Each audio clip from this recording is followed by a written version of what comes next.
And PJ's sister, who was a nun, wrote a beautiful prayer. And we have that here as well, and we would give that to people. And when we were in New Orleans, we circulated that prayer. It's a special prayer that was written by a lady that we had connections with.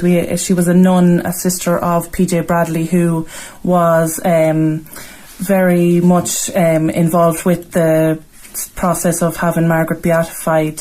And he actually came to Carrigallen a few times and met with us here to try and encourage us to promote Margaret's story from this side of things.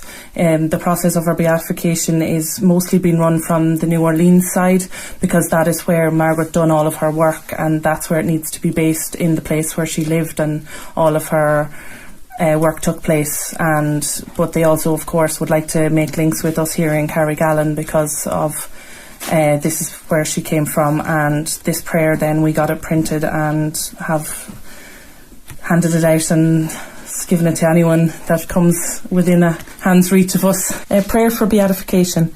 Dear God of mercy and compassion, your words, as long as you did it for one of these, the least of my brethren, you did it for me, inspired Margaret of New Orleans to devote her life to helping feed and clothe not only the underprivileged children of New Orleans, but also the destitute, the orphans, the poor, the sick and the elderly of that great city.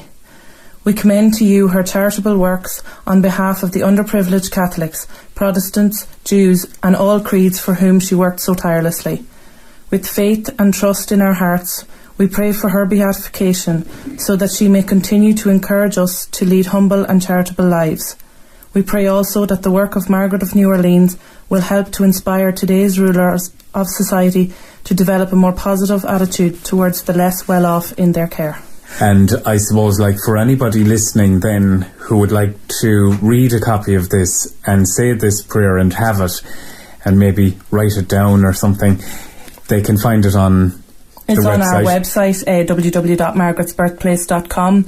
It's the website created for the cottage here and our committee, and it has a Margaret story, and we also have a Facebook page as well, links to the website, and there's a copy of this prayer on the website. And of course, if ever you'd like to come and visit the cottage, it's open every Sunday in July and August from 2 to 5, and there's always copies of the prayer.